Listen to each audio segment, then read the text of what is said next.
আল্লাহ আমার রব, এই রবি আমার সব।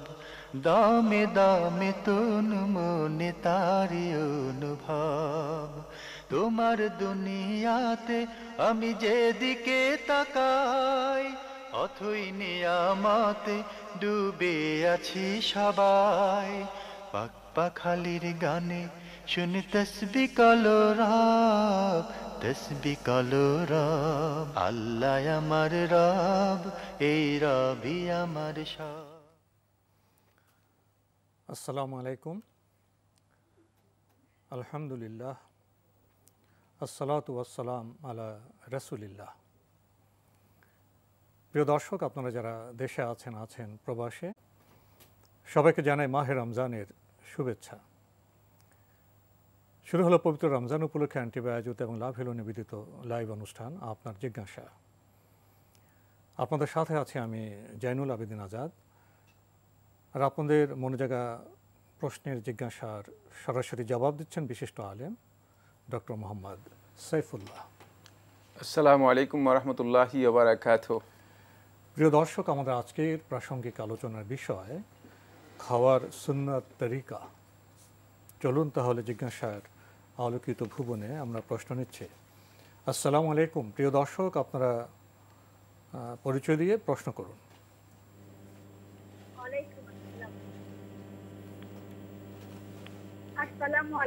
ওয়ালাইকুম আসসালাম।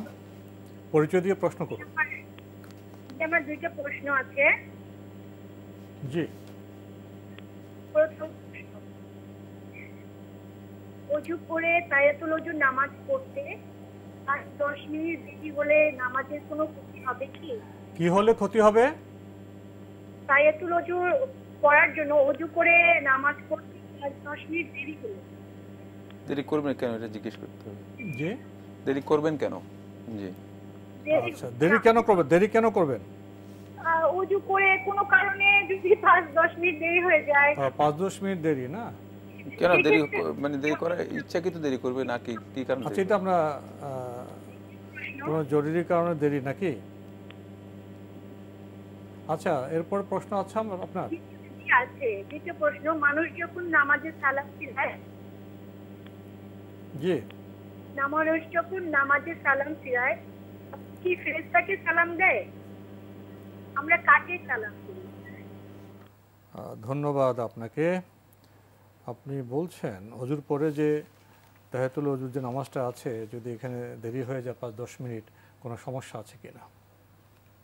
যদি তাহিয়াতুল ওযু পড়তে চান তাহলে সুন্নাহ হচ্ছে যেটা, সেটা হলো ওযু করার পরপরই তাহিয়াতুল ওযু আদায় করা। যেহেতু মানে ওযুর পরপরই মানে এই সালাতটা আদায় করার নামই হচ্ছে তাহিয়াতুল ওযু। তাই এক্ষেত্রে যদি ইচ্ছাকৃতভাবে আপনি 5-10 মিনিট ডিলে করেন তাহলে আপনার তাহিয়াতুল ওযু এর যেই ফজিলত রয়েছে সেই ফজিলত স্বাভাবিকভাবে না পাওয়ারই কথা, সেই ফজিলত আপনি লাভ করতে পারবেন না। কিন্তু যদি এমন কোনো ওজুর যে ওজুরের কারণে হয়তো কোনো কারণে ডিলে হয়েছে, তাও সামান্য হতে পারে, মানে সামান্য সময়, মানে অল্প কিছু সময়, সেক্ষেত্রে হয়তো তিনি সেই ফজিলত লাভ করবেন। কিন্তু সেটা যদি এমন হয় যে ইচ্ছাকৃত অন্য কাজে ইনভলভ হয়, তারপরে তাহিয়াতুল মানে ওযু পড়তে আসেন, তাহলে কিন্তু তিনি সেই ফজিলত পাবেন না। কথা বুঝতে পারলাম কিনা? ওযু অন্য কাজে নামাজের মধ্যে মাঝে কোন দেওয়াল সৃষ্টি হতে পারবে না। মাঝখানে যদি অন্য কাজে ইনভলভ হয়, মানে তিনি এরপরে এসে তাহিয়াতুল ওযু পড়েন, তাহলে তাহিয়াতুল ওযুর যে ফজিলত রয়েছে সেই ফজিলত তিনি পাবেন না। আরও জানতে চেয়েছেন, নামাজে আমরা যখন সালাম ফিরাই, এই সালামটা আমরা কাকে দিই? ফেরেশতাকে? হ্যাঁ, এইভাবে একটি রেওয়ায়েত রয়েছে। এই রেওয়ায়েতটি হাদিসের দিক মানে সনদের দিক থেকে বিতর্কিত। বাকি এটা মানে কৌতূহল, এটা আসলে তেমন কোনো প্রশ্ন নয়। সালামের মাধ্যমে সালাত শেষ করাই হচ্ছে বিধান। ইমাম তিরমিজি রহমতুল্লাহ তার সুনানের মধ্যে বর্ণনা করেছেন, রাসূলুল্লাহ সাল্লাল্লাহু আলাইহি ওয়াসাল্লাম ইরশাদ করেছেন যে তাহরিমুহা তাকবীরু ওয়া তাহলিলুহা তাসলিম, মানে সালামের মাধ্যমেই এই নামাজ থেকে শেষ করবে, নামাজ থেকে বের হতে হবে। এটা হচ্ছে এই সালাম। সালামের জন্য শর্ত নয় যে সালামটা দোয়া। সুতরাং সালামের জন্য শর্ত নয় যে মানে সালাম মানে সুনির্দিষ্ট কোনো ব্যক্তিকেই দিতে হবে। সেক্ষেত্রে সালামটা পরিপূর্ণরূপে দোয়া।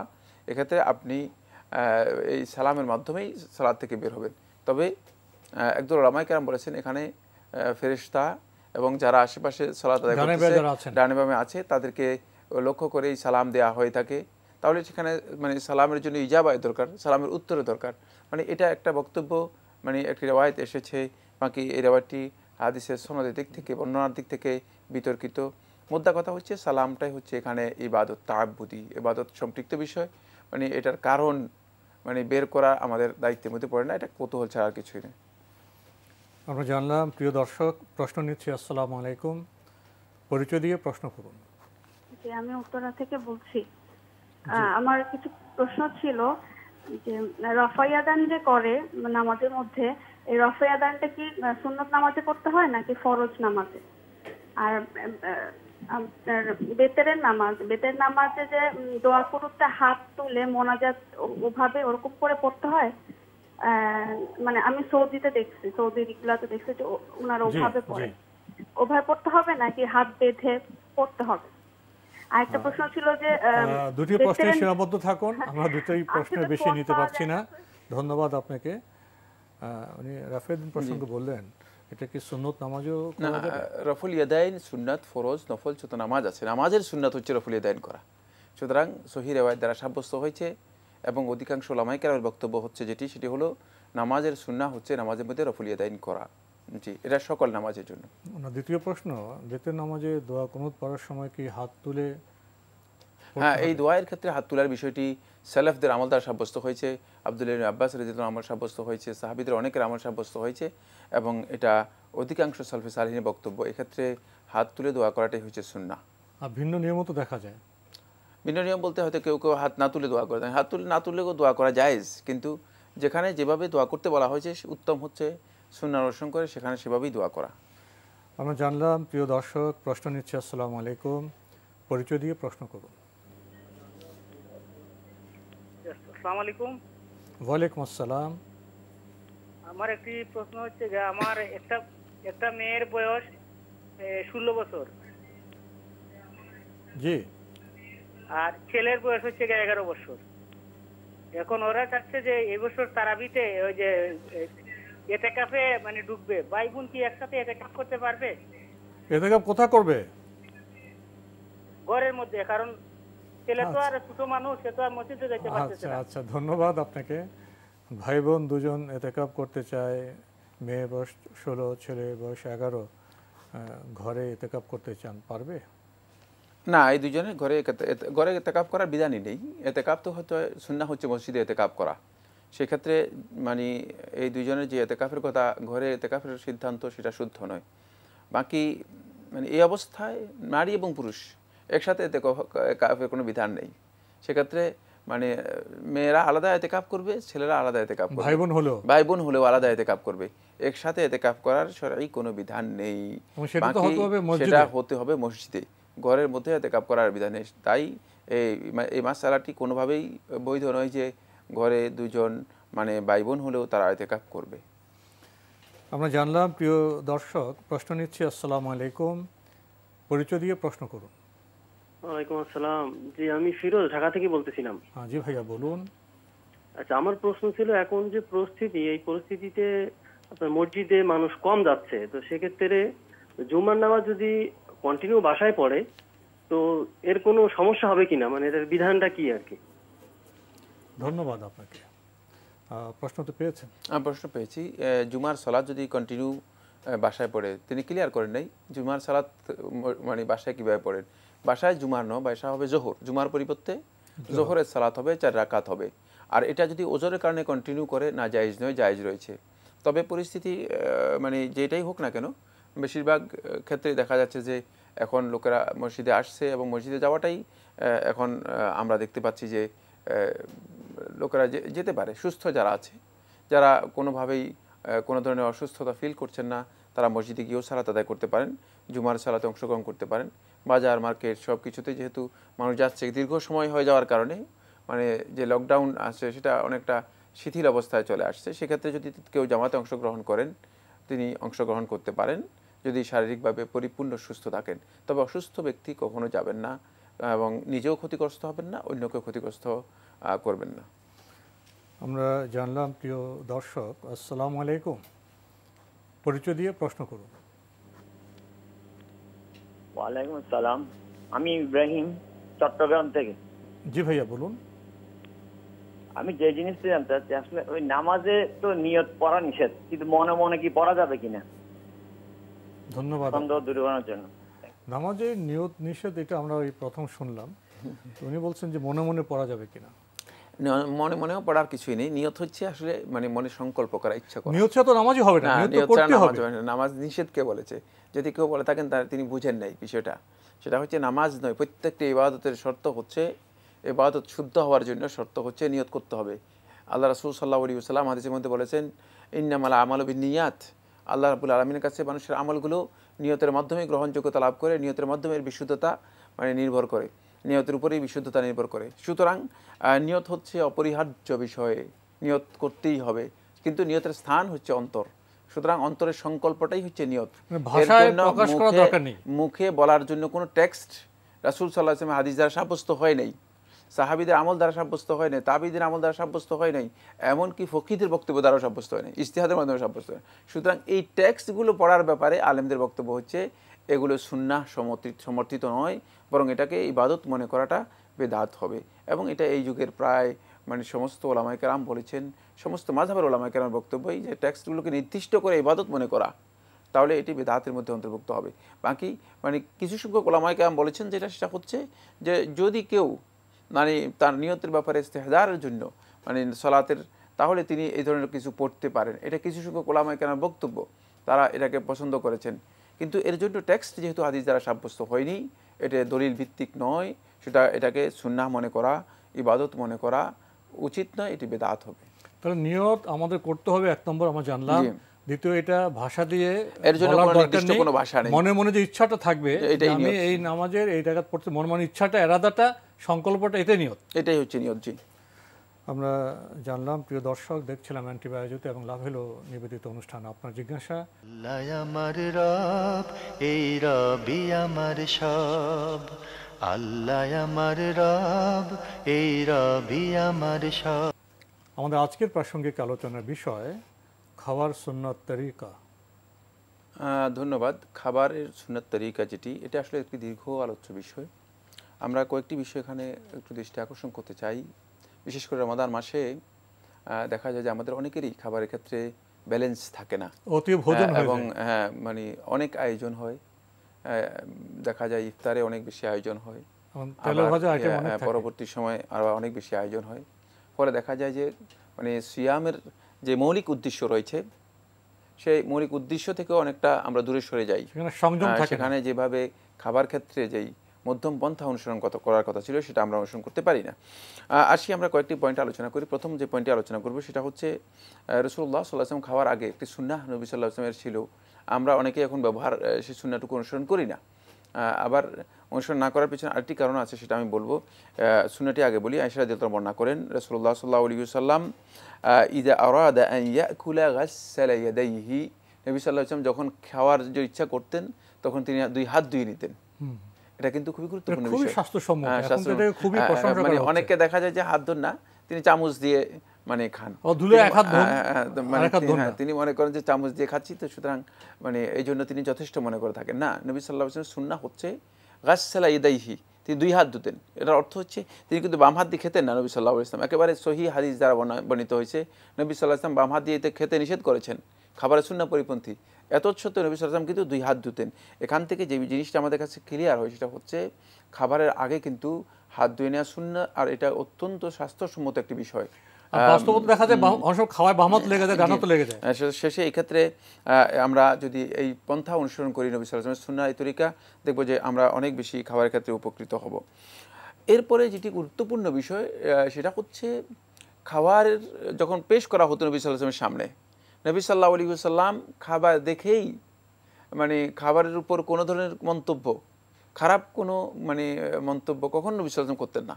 খাবারের কোনো ধরনের দোষ নবী সাল্লাল্লাহু আলাইহি ওয়াসাল্লাম বর্ণনা করতেন না। অনেকে দেখা যায় যে এটাতে লবণ কম, এটাতে তৈল বেশি, মানে এই ধরনের মানে তারপর আবার তিনি খাচ্ছেন। ফলে হলো কি, তার এই যে মানে একটা অরুচি তার মধ্যে এসেছে, এরপরে যে তিনি খাচ্ছেন, এটা তার জন্য তার জন্য মানসিকভাবে তার জন্য একটা ক্ষতির কারণ হয়ে দাঁড়াবে। ফলে নবী সাল্লাল্লাহু আলাইহি ওয়াসাল্লাম সুন্নাহ হচ্ছে, আবু হুরায়রা বর্ণিত এই হাদিসটি, তিনি বলেন কাল মা আবা রাসূলুল্লাহ সাল্লাল্লাহু আলাইহি ওয়াসাল্লাম তাআমান কাত্তু, নবী সাল্লাল্লাহু আলাইহি ওয়াসাল্লাম কখনো কোনো খাবার যখন পেশ করা হতো কখনো সেটাকে নবী সাল্লাল্লাহু আলাইহি ওয়াসাল্লামের দোষ বর্ণনা করতেন না। ইন ইশতাহাহু আকাল যদি নবী সাল্লাল্লাহু আলাইহি ওয়াসাল্লাম পছন্দ করতেন, নবী সাল্লাম খেতেন, ওয়া ইনকারে আহু, নবী সাল্লাল্লাহু আলাইহি ওয়াসাল্লাম যদি পছন্দ না হতো তাহলে মানে নবী সাল্লাল্লাহু আলাইহি ওয়াসাল্লাম তারা কাহু, এটাকে খেতেন না, ছেড়ে দেন। নবী সাল্লাল্লাহু আলাইহি ওয়াসাল্লাম আর কিছু বলতেন না, মানে নবী সাল্লাল্লাহু আলাইহি ওয়াসাল্লাম কাছে না, কারণ হচ্ছে হতে পারে যে মানে যিনি খানাটা নিয়ে এসেছেন তার কাছে এটা সবচেয়ে প্রিয় খাবার। এখন তিনি নবী সাল্লাল্লাহু আলাইহি ওয়াসাল্লাম যদি এটাকে কোনো কারণে আইব মানে দোষ এর বর্ণনা করতেন, তাহলে যিনি এই খাবারটা তার কাছে প্রিয় ছিল, অথচ হালাল খাবার, তিনি হয়তো এই খাবার থেকে নবী সাল্লাল্লাহু আলাইহি ওয়াসাল্লামের দোষ বর্ণনা করার কারণে ফিরে আসবেন, এই জন্য নবী সাল্লাল্লাহু আলাইহি ওয়াসাল্লাম এটা করতেন না। এরপরে 3 নম্বর যে পয়েন্টটা দৃষ্টি আকর্ষণ করবে, এটা হচ্ছে আমাদের আজকের মূল কথা, সেটা হলো নবী সাল্লাল্লাহু আলাইহি ওয়াসাল্লাম এই হাদিসটি কান রাসূলুল্লাহ সাল্লাল্লাহু আলাইহি ওয়াসাল্লাম ইয়াকুল, নবী সাল্লাল্লাহু আলাইহি ওয়াসাল্লাম বেশিরভাগ ক্ষেত্রে কথা বলতেন, মা মালা ইবনু আদামা ওয়াআন শাররাম মিন বাতনিহি, যে আদম সন্তান মানে তার পেটের চেয়ে মানে কোনো ধরনের খারাপ পাত্র আর পূরণ করেনি, পেটটাকেই পূরণ করা হচ্ছে এটা খারাপ কাজ, এটা নবী সাল্লাল্লাহু আলাইহি ওয়াসাল্লাম কখনো পছন্দ করতেন না, পরিপূর্ণ করে নেওয়া। বিহাসবি ইবনি আদম আকালাতুন ইউকিমনা সুলবাহু, আদম সন্তানদের জন্য এতটুকুই যথেষ্ট যে মানে কয়েক লোকমা সে খেয়ে নিবে, যার মাধ্যমে সে সুস্থভাবে দাঁড়াতে পারবে, মানে স্থির থাকতে পারবে, এটাই তার জন্য যথেষ্ট। ফা ইনকান আলা মুহালাহ, যদি মানে তার আরও খেতে হয়, নবী সাল্লাল্লাহু আলাইহি ওয়াসাল্লামের বক্তব্যটা খুবই ইম্পর্টেন্ট, খুবই গুরুত্বপূর্ণ।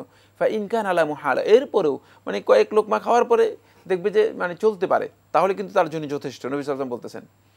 এরপর বলতেছেন যদি এরপরেও তার মনে হয় যে তার আবার খেতে হবে, আরও খাওয়া দরকার, ফাসুলুসুন লিতাআমিহি, তাহলে খাবারের জন্য মানে পেটের 1/3 বরাদ্দ করবে, বেশি নয়, পুরা পেট নয়, একেবারেই কণ্ঠনালী পর্যন্ত 3 ভাগের 1 ভাগ, 1/3 বরাদ্দ করবে। ওয়াসুলুসুন লিশরাবিহি, আর 1/3 পানীয়ের জন্য, পান করার জন্য। ওয়াসুলুসুন লিনাফাসিহি, আর 1/3 শ্বাস প্রশ্বাসের জন্য। এখানে অত্যন্ত গুরুত্বপূর্ণ মানে বক্তব্য রয়েছে, সময় বিষয়ে আমরা সামনে আরো কথা বলবো। প্রিয় দর্শক, প্রশ্ন নিচ্ছি। আসসালামু আলাইকুম, পরিচয় দিয়ে প্রশ্ন করুন। আসসালামু আলাইকুম। ওয়ালাইকুম আসসালাম। আমি চট্টগ্রাম থেকে মোহাম্মদ তাজুল ইসলাম বলছিলাম। জি ভাইয়া বলুন। আচ্ছা হুজুর, আমার প্রশ্ন হলো, আমরা অনেক সময় নামাজ পড়ার সময় ভুল হয়, মনে থাকে না, সেই ক্ষেত্রে সহিহ সিজদা দিতে হয়। জি, কি ধরনের ভুল হয় সেটা বলতে হবে। কি ধরনের ভুল হয় আপনাদের? মনে অনেক সময় যে সিজদা একটা দুইটা দেওয়ার সময় একটা দিয়ে গেলাম আর একটা দিলাম কিনা মনে থাকে না, সেই ক্ষেত্রে সহিহ সিজদা দিতে হয়। না না, মানে আরো ক্লিয়ার করতে হবে ভুলটা কোন ধরনের ভুল হয়। যেমন সিজদা দুটো জায়গায় একটা দেন, একটা ভুল হয়ে যায়, এই তো, আর কোনো ভুল হয়? জি, মনে করেন যে দুটা দেওয়ার কথা সিজদা, সেই ক্ষেত্রে একটা দিলাম, সেই ক্ষেত্রে পরবর্তীতে উঠে নাকি সহিহ সিজদা দিতে হয় একটা, সহিহ সিজদাটা কিভাবে দিতে হয়? আচ্ছা আচ্ছা আচ্ছা, ধন্যবাদ আপনাকে। সহিহ সিজদা কিভাবে দিতে হয়? এই ভাইয়ের প্রশ্ন হচ্ছে মূলত সহিহ সিজদা নয়, এটা হলো সাহু সিজদা অথবা সিজদাতা আস-সাহু, সিজদাতা আস-সাহু। শুদ্ধ করার জন্য চেষ্টা করতে হবে এবং জানতে হবে, এগুলো জানা আমাদের জন্য অপরিহার্য। কিন্তু আমরা খামখেয়ালি করার কারণে, হয়তো আল্লাহর দিন থেকে দূরে থাকার কারণে আমরা এই বিষয়গুলো জানিনি, এগুলো আমাদের জীবনের জন্য অপরিহার্য বিষয়। এটা হলো সহিহ সিজদা নয়, এটা হলো সাহু সিজদা অথবা সিজদাতা আস-সাহু। আর আপনি যে প্রশ্নটি করেছেন সেই প্রশ্নটাও ভুল হয়েছে। সেটা হলো আপনি আসলে মনে করেন দিয়ে কোনো প্রশ্ন নেই, প্রশ্নের মধ্যে আমরা মনে করেন কোনো উত্তর দিই না, এটাকে মাসালা ইফতিরা দিয়ে বলা হয়ে থাকে। মনে করেন, ধরে নেন, এটা নয়। আপনি সুনির্দিষ্ট প্রশ্ন করবেন। আপনি যে প্রশ্নটা করেছেন সেই প্রশ্নের সাথে সাহু সিজদা কোনো মিল নেই।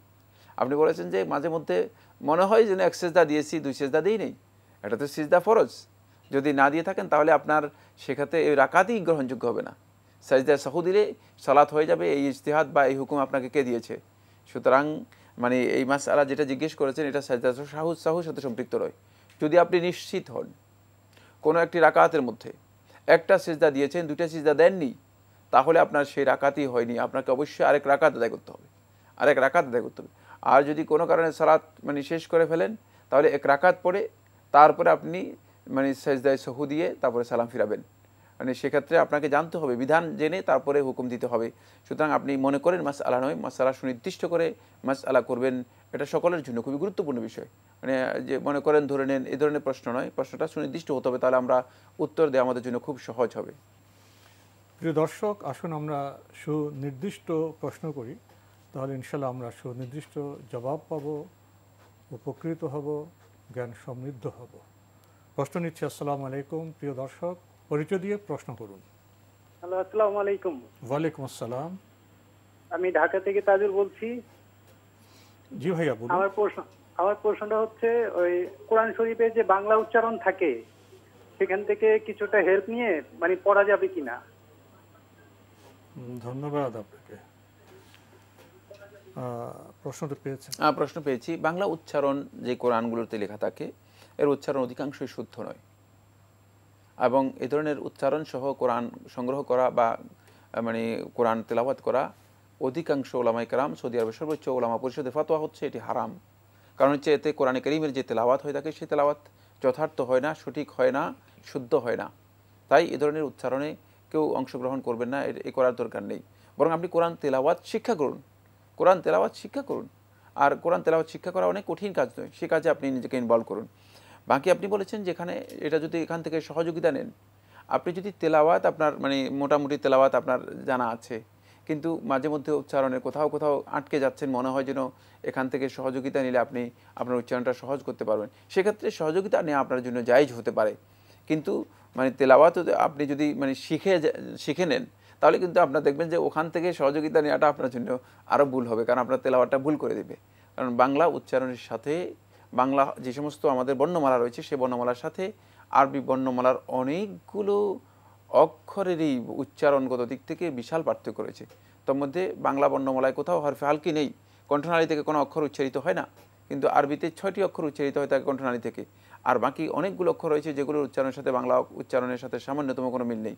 সেক্ষেত্রে আরবি থেকে কোরআনে কারীম শেখা দরকার, এটা আমাদেরকে খুব ভালো করে বুঝতে হবে। রমাদান মাস, একটু গুরুত্ব দিন, কোরআন শিখুন। প্রিয় দর্শক, আপনাকে আপন মনে করে বলছি, আমরা তো জীবনযাপনে অনেক কিছুই করি, সাধনা করি, কঠিন কাজ করি, তো পবিত্র কোরআন শেখাটা কি খুব কঠিন?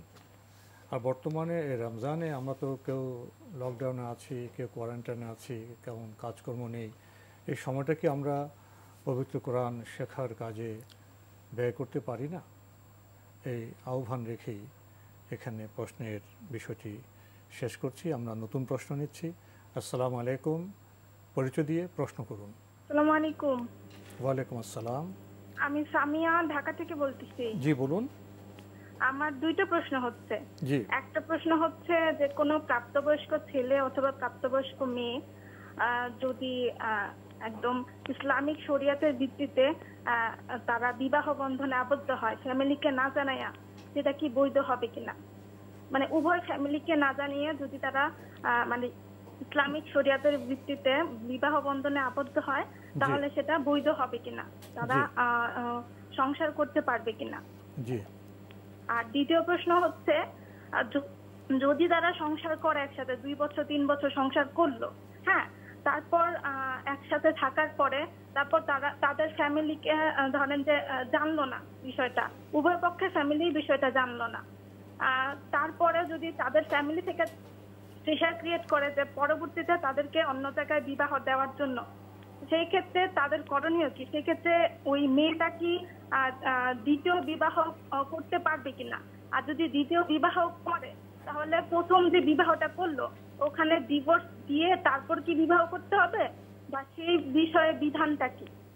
আপনার পুরো প্রশ্নটাই তো আমাদের খুব দুঃখ হয়, সহমর্মিত জাগে, আবার একটা ট্র্যাজেডি ভাবও চলে আসে আমাদের মধ্যে। আপনি হোল যে চিত্রটা আঁকলেন, আমাদের এই তরুণ ভাই বোনেরা যে বাবা মার ঘরে লালিত পালিত হয়েছেন, বিবাহের মতো একটা এত গুরুত্বপূর্ণ বিষয়ে মা বাবাকে না জানিয়ে কেউ পালিয়ে গিয়ে বিয়ে করে সাময়িক আবেগে উত্তেজনায়, এরপর আপনি আবার দ্বিতীয় বিয়ের কথা আনছেন, যদি পরে আবার দ্বিতীয় বিয়ে দেওয়া হয় তখন কেউ প্রথম বিয়েটা তালাক দেওয়া হবে। এই যাবতীয় কর্মকাণ্ডটাকে কি খুব মানবিক বলা যায়, খুব যৌক্তিক বলা যায়? তবুও যখন সমস্যায় পড়া হয়, বিপদে পড়া হয়, তখন তো মাসালা বিধান জানতে হয়। ধন্যবাদ। তিনি আসলে একটা মানে নাট্যের মতো মানে একটা প্রশ্ন তুলে ধরেছেন। প্রশ্নটা আসলে যথার্থ নয়। শরিয়া ভিত্তিক বিয়ে তো হয়নি। আপনি বলেছেন যে মানে প্রাপ্তবয়স্ক ছেলে এবং মেয়ে দুজনে শরিয়া ভিত্তিক বিয়ে হয়েছে, শরিয়া ভিত্তিকই হয়নি। শরিয়া যেটা অনুমোদন দেয় না সেটা শরিয়া ভিত্তিক হয় কিভাবে? প্রশ্নই আসে না। অভিভাবকের অনুমোদন লাগবে। অভিভাবকের অনুমোদন ছাড়া মানে বিয়ে শুদ্ধ হওয়ার জন্য, বৈধ হওয়ার জন্য অভিভাবকের অনুমতি অপরিহার্য, বাধ্যতামূলক। লা নিকাহা ইল্লা বিওয়ালি, অভিভাবক ছাড়া কোনো বিয়েই নেই। সুতরাং এই বিয়েটা একবারেই অশুদ্ধ হয়েছে, এটি গর্হিত কাজ হয়েছে, প্রথম বিয়েটাই গর্হিত কাজ হয়েছে, মানে এটি বৈধই হয়নি। সুতরাং এটাকে শুদ্ধ করার কোনো পথই নেই। সেক্ষেত্রে মানে এর পরবর্তী যে বিষয়গুলো আসছে সবগুলো বিষয়ই মানে মানে অতিরিক্ত বিষয়। এক্ষেত্রে যদি তিনি মানে এই ধরনের কোনো বিয়েতে মানে ইনভলভ হয়ে যান, তাহলে তিনি দ্বিতীয় বিয়ে আর তাকে মানে তিনি কোনোভাবেই এগ্রি করতে পারবেন না, যতক্ষণ পর্যন্ত মানে ওই বৈধ প্রক্রিয়ায় সেখান থেকে কি না হবে, তিনি মানে সেখান থেকে এক্সিট করতে না পারবেন, বেরিয়ে আসতে না পারবেন। এটা একটা মানে আপনি যেটা মনে করছেন এটা হচ্ছে তামাশা, এটা খেলায় পরিণত করেছেন, মানে বিবাহ তারপরে এই কাজগুলোকে একটা খেলায় বা তামাশায় পরিণত করেছেন। এগুলো হারাম কাজ। এগুলো যদি তামাশা পরে মনে করে থাকেন তাহলে একেবারেই সবচেয়ে বড় গুনাহ এর মধ্যে লিপ্ত হয়েছেন। তখন আপনাকে এক্সিট করে আবার আসতে হবে সেখান থেকে পরিপূর্ণ তালাক নিয়ে, যেই সিস্টেমে বিয়ে হয়েছে সেই সিস্টেমে ফুললি তালাক নিয়ে তারপরে এসে বলতে হবে, এবং অভিভাবককে আপনাকে ক্লিয়ার করে জানাতে হবে। এখানে মানে লুকোচুরির মানে বিয়ে লুকোচুরির মাসআলা নয়, অভিভাবক আপনাকে ক্লিয়ার জানাতে হবে যে আমার সাথে এইভাবে অবৈধভাবে অমুকের সাথে বিয়ে হয়েছে, মানে ফরমালি অনুমতি ছাড়া আমি এভাবে বিয়ে করে ফেলেছি। সেখান থেকে তালাক নিয়ে তারপরে সে আপনি দ্বিতীয় বিয়েতে আপনি অংশগ্রহণ, সে দ্বিতীয় বিয়েতেও খেয়াল রাখতে হবে যে সেখানেও বলে দিতে হবে যে তার আগে বিয়ে হয়েছে। কারণ ইসলামী শরিয়ত মানে গোপন করা যাবে না, এখানে কোনো ধরনের তার আগে বিয়ে হয়েছে, মানে আগে একটা বিয়ে হয়েছে, কারণ হলো মানে আরেকজনের কাছে বিয়ে দেবে, সেখানে যদি প্রতারণা তিনি প্রতারিত হন সেটাও পরিপূর্ণরূপে হারাম থেকে যাবে। সুতরাং সেখানে বলতে হচ্ছে তার আগে একটা বিয়ে হয়েছে, তারপর তাকে বিয়ে দেওয়া হচ্ছে। এক্ষেত্রে অভিভাবকদেরকে অত্যন্ত সতর্কতা অবলম্বন করতে হবে। পুরা কাণ্ডটাই মানে এটা মূলত ইসলামী শরিয়া দৃষ্টিভঙ্গি থেকে এভাবে শুদ্ধ নয়। শুদ্ধ করতে হলে অবশ্যই আবার দ্বিতীয়বার আপনাকে সেখান থেকে তালাক নিয়ে এসে তারপরে তালাকের পরে ইদ্যত পালন করতে হবে, পরিপূর্ণ শরিয়া বিধান অনুযায়ী ইদ্যত পালন করতে হবে। ইদ্যত পালন করার পর তারপরে মানে যদি অভিভাবক অনুমতি দিয়ে অন্যত্র বিয়ে দেন তাহলে সেক্ষেত্রে তিনি বিয়েকে এগ্রি করতে পারবেন, অন্যথায় তার মানে এখানে বিয়ে মানে এটা তামাশায় পরিণত করার কোনো সুযোগ নেই। বিয়েকে তামাশা হিসেবে গ্রহণ করার বৈধতা ইসলামী শরীয়তের মধ্যে নেই। এটা ইসলামী বিধানকে নিজে খেল তামাশায় পরিণত করা হারাম, পরিপূর্ণরূপে হারাম। দ্বিতীয় বিয়ের প্রসঙ্গটা তো পরের বিষয়। জি, প্রথম যে বিয়েটা হলো অভিভাবক অনুমতি না নিয়ে ভুল করলেন, তো অনুভূতি আসার পর যদি অভিভাবক অনুমতি দেন তখন তো প্রথম বিয়েটা বৈধ হয়ে যেতে পারে। হ্যাঁ, সেটা মানে অভিভাবকের অনুমতি সাপেক্ষে যদি পরবর্তী সময় সেটা এগ্রি করা হয় তাহলে অবশ্যই সেখানে অভিভাবক আগদের মাধ্যমে এটাকে নবায়ন করে দেবে প্রথম বিয়েটা। জি, প্রথম বিয়ে। সেখানে একটু কারেকশনের সুযোগ আছে। প্রিয় দর্শক, দেখছিলাম এনটিভি আয়োজিত এবং লাভ হলো নিবেদিত অনুষ্ঠান আপনার জিজ্ঞাসা। আল্লাহ আমার রব, এই রবি আমার সব, আল্লাহ আমার রব, এই রবি আমার সব। আমাদের আজকের প্রাসঙ্গিক আলোচনার বিষয় খাবার সুন্নত তরিকা। বলছিলেন যে খুবই অল্প খেতে হয়। হ্যাঁ, খাবারের ব্যাপারে আমরা যে হাদিসটি অল্প আগে বলেছিলাম যে সুলুসুন লি তাআমিহি, সুলুসুন লি শারাবিহি, সুলুসুন লি নাফাসে, মানে 3 ভাগের 1 ভাগ খাবারের জন্য, 3 ভাগের 1 ভাগ তার পানীয়ের জন্য, আর 3 ভাগের 1 ভাগ তার শ্বাস প্রশ্বাস নিঃশ্বাসের জন্য। শেখুল ইসলাম কাইয়ুম রাহমাতুল্লাহ আলাইহি বলেন, আল্লাহ নবী সাল্লাল্লাহু আলাইহি ওয়াসাল্লামের হাদিস থেকে, নবী সাল্লাল্লাহু আলাইহি ওয়াসাল্লামের যে দিক নির্দেশনা রয়েছে, গাইডেন্স রয়েছে, সেখান থেকে স্পষ্ট বোঝা যায় নবী সাল্লাল্লাহু আলাইহি ওয়াসাল্লাম খাবারের পদ্ধতিকে 3 ভাগে ভাগ করেছেন। 3টি মানে পর্যায় রয়েছে। প্রথম পর্যায় হচ্ছে যেটা, সেটা হলো আল হাজা, প্রয়োজন। প্রয়োজন হচ্ছে একজন বান্দার জন্য তিনি মানে কয়েক লোকমা খাবেন, খাবারটা একেবারে কয়েক লোকমার মধ্যে নিয়ে আসবেন। আকালাত, কোথাও কোথাও এসেছে লুকাইমাত, মানে অল্প কয়েক লোকমার মধ্যে নিয়ে আসবেন, মানে 5-7 লোকমা যদি তিনি খান তাহলে তার জন্য যথেষ্ট। ফলে নবী সাল্লাল্লাহু আলাইহি ইসলামের খাবারের তরিকা যদি আমরা দেখি, নবী সাল্লাল্লাহু আলাইহি ইসলাম শুধুমাত্র 3 আঙ্গুল দিয়ে খেতেন। মানে মানে আপনি যদি মানে পুরো হাত দিয়ে খান তাহলে আপনি খাবারের পরিমাণ অনেক বেশি মুখে ঢোকাবেন, অনেক বেশি খাবেন। নবী সাল্লাল্লাহু আলাইহি ওয়াসাল্লাম সুন্নাহ ছিল যেটি, নবী সাল্লাল্লাহু আলাইহি ইসলাম 3 আঙ্গুল দিয়ে খেতেন, কম খাওয়ার জন্য। এটাও নবী সাল্লাল্লাহু আলাইহি ওয়াসাল্লাম সুন্নাতের মধ্যে অন্তর্ভুক্ত। তাই প্রথম হচ্ছে আল হাজা, যেটা প্রয়োজন। আর শেখুল ইসলাম কাইয়ুম রাহমাতুল্লাহ আলাইহি বলেন, যদি কেউ এই প্রয়োজন পরিমাণ খাবার খায় তাহলে সে কোনোদিন দুর্বলও হবে না, অসুস্থ হবে না। 2টি ফজিলত সে লাভ করতে পারবে, দুর্বলও হবে না, অসুস্থ হবে না। 2 নম্বর যে পয়েন্টটি বা 2 নম্বর যে পর্যায়ে তিনি বলেন মারতাবাতুল কিফায়া, এটা হচ্ছে যথেষ্ট। যথেষ্ট কি? যথেষ্ট হচ্ছে ওই যেটা রাসূল সাল্লাল্লাহু আলাইহি ওয়াসাল্লাম এই হাদিসের মধ্যে বলেছেন 3 ভাগের 1 ভাগ, এটা হলো তার জন্য একেবারেই যথেষ্ট। যদি এটা হয় থাকে, শেখুল ইসলাম কাইয়ুম রাহমাতুল্লাহ বলেন, হাযা মিন আনফা মালিল বাদানি ওয়াল কলব, এটা স্বাস্থ্যের, দেহের জন্য এবং হার্টের জন্য অত্যন্ত উপকারী। কারণ আর সবচেয়ে বেশি যে ক্ষতিকর যে দিকটা সেটা হচ্ছে পরিপূর্ণ করে পেট বোঝাই করে খাওয়া। এই খাবারকে নবী সাল্লাল্লাহু আলাইহি ওয়াসাল্লাম মোটেও পছন্দ করেননি। তাহলে বলতে হয় যে যেটা আমরা ভুরি ভোজ বলি সেটা করা যাবে না, আমাদের মিতাচারী হতে হবে, আমাদের অল্প খেতে হবে। প্রিয় দর্শক, প্রশ্ন নিচ্ছি। আসসালামু আলাইকুম, পরিচয় দিয়ে প্রশ্ন করুন।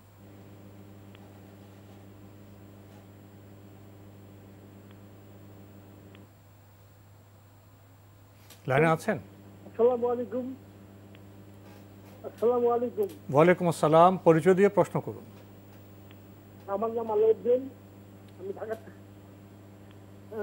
আলাউদ্দিন, আমি ঢাকা থেকে বলছি। আচ্ছা, আমার প্রশ্ন হলো, এক ব্যক্তি আমার কাছে কিছু টাকা পায় কিন্তু তার বাড়ি ঘর আমি চিনি না, কিন্তু আমি ঋণ কিভাবে শোধ করবো? এক ব্যক্তি আপনার কাছে টাকা পায়, তারপরে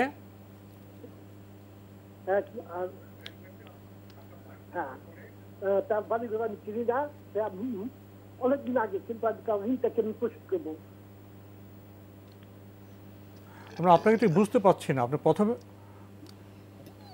এক ব্যক্তি আমার কাছে কিছু টাকা পায়। আচ্ছা, ধন্যবাদ। আপনি একজন থেকে টাকা নিয়েছেন, তার বাড়িঘর চেনেন না, তার ঠিকানা জানেন না, এখন টাকা কিভাবে শোধ করবেন, এই তো প্রশ্ন। হ্যাঁ, ধন্যবাদ আপনাকে। না জি, প্রশ্নটা বুঝতে পেরেছি। মানে তার কাছে টাকা পায়, তিনি এখন লোকের পরিচয় পান না, টাকাটা কীভাবে পৌঁছাবেন, এখন আর টাকা পৌঁছানোর কোনো সুযোগ নেই। এক্ষেত্রে তার পক্ষ থেকে আপনি সদকা করে দেবেন, এটা আপনার সবচেয়ে উত্তম পদ্ধতি। তার পক্ষ থেকে সদকা করে দেবেন, যেহেতু আপনি তার ঠিকানা পরিচয় জানেন না, তার পক্ষ থেকে সদকা করে দেবেন। কিয়ামতের দিন যখন আপনাকে সে এই হক মোতালাবা করবে, তাহলে এখান থেকে আল্লাহ রাব্বুল আলামিন তাকে সেটা পূরণ করে দেবেন, আল্লাহ সুবহানাহু ওয়া তাআলা ব্যবস্থা করে দেবেন। আমরা জানলাম। প্রিয় দর্শক, প্রশ্ন নিচ্ছি। আসসালামু আলাইকুম, পরিচয় দিয়ে প্রশ্ন করুন। আসসালামু আলাইকুম। ওয়ালাইকুম আসসালাম। আমার নাম মোহাম্মদ ইব্রাহিম, রায়বাজার থেকে বলছি। জি ভাইয়া, বলুন। আমার প্রশ্ন হলো, বাসায় যে আমরা এখন নামাজ পড়ি, যে সেটা কি একামত দিতে হবে কিনা? ধন্যবাদ আপনাকে। হ্যাঁ, পেয়েছেন তো? জি, প্রশ্ন পেয়েছি। একামত দিতে হবে, মানে বাধ্যতামূলক নয়, একামত দেওয়াটা হচ্ছে সুন্নাহ। যদি একামত দেন তাহলে উত্তম, কোনো সন্দেহ নেই। আমরা জানলাম। প্রিয় দর্শক, প্রশ্ন নিচ্ছি। আসসালামু আলাইকুম, পরিচয় দিয়ে প্রশ্ন করুন। ওয়ালাইকুম সালাম। জি, প্রশ্ন করছিলাম যে এই আমি হয়েছে মানে রোজার মানে নামাজ শুরুর আগে যে বিসমিল্লাহ বলা কি এটা জরুরি? ধন্যবাদ আপনাকে। পেয়েছেন তো প্রশ্ন? নামাজ শুরুর আগে বিসমিল্লাহ বলতে কোথাও কি বুঝাচ্ছেন? মানে নামাজের একবারই আগে? মানে ক্লিয়ার হয়নি বিষয়টি। আসলে নামাজ শুরুর আগে বিসমিল্লাহ দিয়ে শুরু করা না। নামাজ শুরুর আগে কোনো বিসমিল্লাহ নেই। নামাজে আপনি যখন তাকবীরে তাহরিমা দেবেন, তারপরে দোয়াউল ইস্তেফতাহ অথবা সানা যেটাকে বলেন সেটা পড়বেন। পড়ার পরে তারপরে আউযুবিল্লাহ, তারপরে বিসমিল্লাহ পড়বেন, তারপরে সূরাতুল ফাতিহা পড়বেন। আর সূরা ফাতিহা যখন তেলাওয়াত করবেন তখন অবশ্যই বিসমিল্লাহ সহ সূরা ফাতিহা তেলাওয়াত করবেন, যেহেতু এই মাসআলাটি অত্যন্ত গুরুত্বপূর্ণ। একদল উলামায়ে কেরাম এটি মনে করতেন যে বিসমিল্লাহির রহমানির রহিম সূরা ফাতিহার একটি অংশ। প্রিয় দর্শক, সময়ের কারণে আমরা আজকে আর প্রশ্ন নিতে পারছি না, তবে আপনাদের অবগতির জন্য জানাতে পারি, আপনার জিজ্ঞাসা অনুষ্ঠানটি আপনারা এনটিভি অনলাইনেও দেখতে পারবেন, ভিজিট করুন www.ntbbt.com। এছাড়া ইউটিউবে এবং আমাদের ভেরিফাইড ফেসবুক পেজে অনুষ্ঠান দেখতে পারবেন। তো আজকে আমাদের এখানে শেষ করতে হচ্ছে। আপনাকে অনেক ধন্যবাদ। আপনাকে অশেষ ধন্যবাদ। প্রিয় দর্শক, দেখা হবে ইনশাল্লাহ আগামীকাল একই সময়ে। মহান আল্লাহ আমাদের সবাইকে নিরাপদে রাখুন, রাখুন শান্তিতে। আসসালামু আলাইকুম। আল্লাহ আমার রব, এই রবি আমার সব, দামে দামে তুন মনে তারি অনুভব। আল্লাহ আমার রব, এই রবি আমার সব।